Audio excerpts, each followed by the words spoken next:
Welcome to this class on the new landing, a CSR in the core business. We ask ourselves, what kind of CSR have we been working on? What do our concerns about CSR lead us to?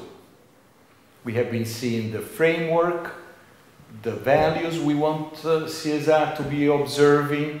We have been seeing the criticisms to CSR. So now we try to wrap that all up in a model of the CSR as we see it is and the CSR we would like it to be. We use the onion model of corporate action. We model the onion rings of organizational behavior. This is a Venn diagram, that is a logic diagram about with which we model organizational behavior.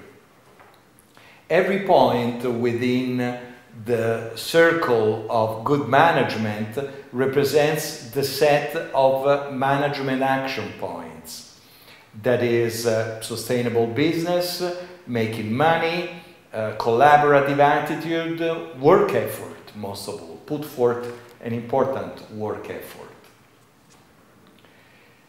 The low points in the inner circle represent workplace safety and health, all lawful behavior points. Health and injury insurance, benefits for employees, paying taxes to government, non-corruption, non-extortion in doing our business.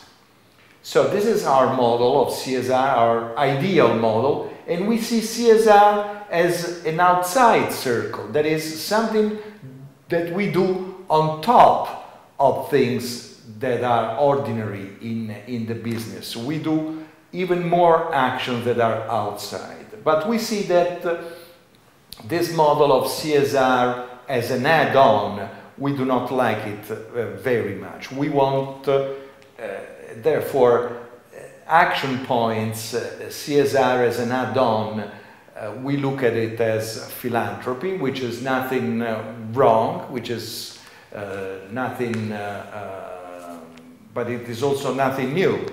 It also has nothing new about it.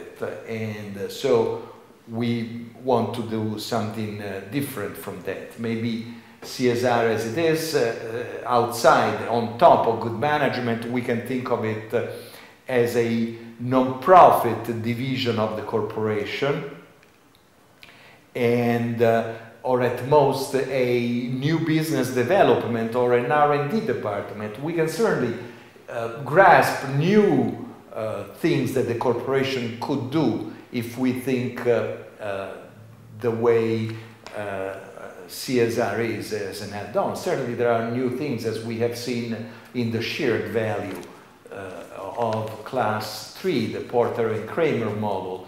Certainly that is something that can lead us to new things. But we feel there is a need to go into the core business and identify actions in the core business of the corporation, as it is seen in this chart, in the core business of the corporation.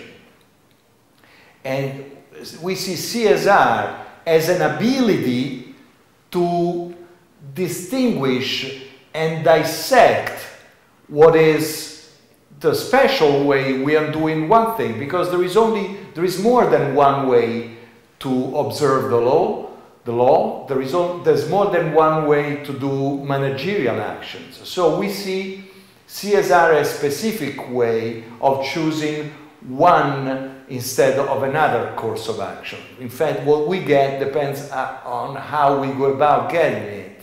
We get a whole different organizational viewpoint. If we just go by the law, by the rule, we do minimum observance of the law, or we try to implement the law to our own advantage as well, take an opportunity, take the Sarbanes-Oxley act. We can thoroughly do things and get into it and get some more value out of it, and therefore observe the spirit of the law, not only the letter of the law. That is one way to look at it, and that is a kind of CSR we like to think about, we like to evaluate CSR in the core business. Also, I have said this is an ideal model when all actions are within the law and all laws are observed by organizational activity. This is a normative statement about things when they are as they ought to be. Reality, however, is not always ideal. Most of the time, reality is not ideal, as a matter of fact. Reality has been scientifically described as one of muddling through. Reality is a reality of muddling through, that is slugging to make ends meet and to get things done is very difficult. We said in the value of implementation that reality is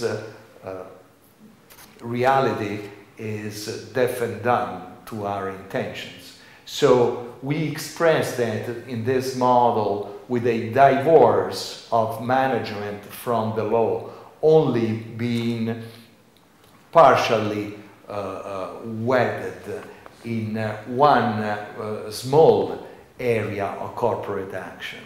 So oftentimes organizations operate at the margin of law and are omitting something that the law would require. We have an example of that in the evasion of taxes. We see that the small, in this case a micro enterprise, is doing everything that is needed to keep going, but is probably evading some of the laws, perhaps the laws about taxes. Okay?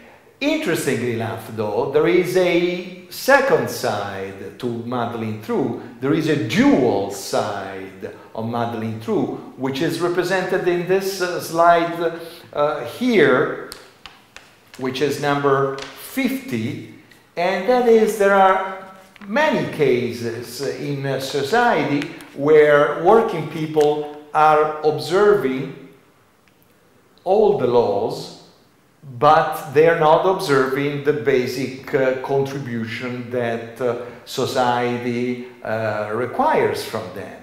So that's also another case of muddling through, and the evasion that takes place in this case is not the evasion of taxes, that is evasion of law, but evasion of work. That's another kind of evasion I find no less important.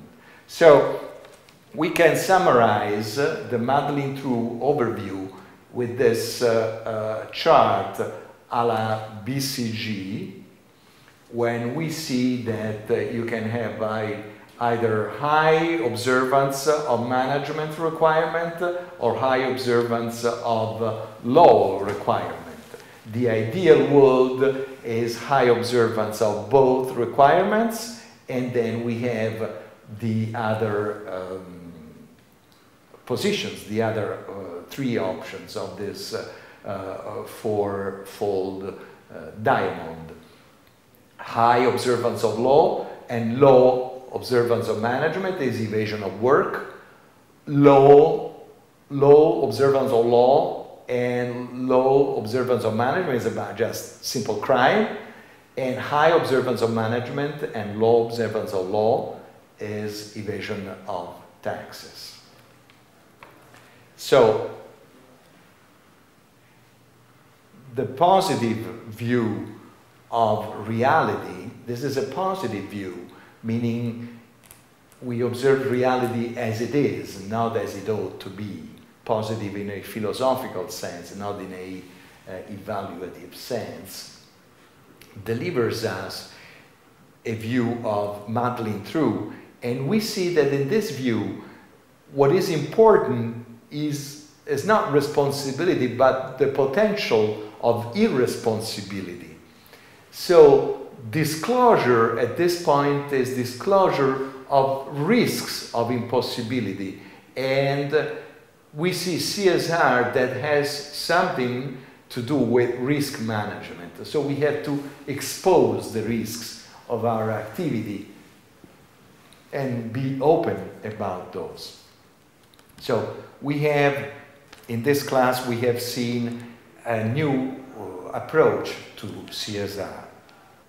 Homework: identify places of CSR in the core business, in the reports you are reading, you have been reading, and also for next class, read chapters 11 through 14, where other sectors beyond the corporate sector of the economy are examined. What have been doing in this class? We have been working on a positive view of reality and a more positive view of corporate social responsibility, less ideal, whereby the concept of until proven otherwise, the concept of irresponsibility is more important. So the corporation doesn't have as much to prove that it is responsible for something and show all the positive things that it does, but it has to show that it is not irresponsible and identify the potential risks and say whether and to what extent we are running those risks. So the idea is that one is irresponsible until proven otherwise. We assume reality is one of muddling through, so you are irresponsible. There is a divorce between management and law, and we have to prove that how much we put those things back together. Also check what a Venn diagram is, which is the conceptual algebraic tool that we have been using in this class. Thank you very much.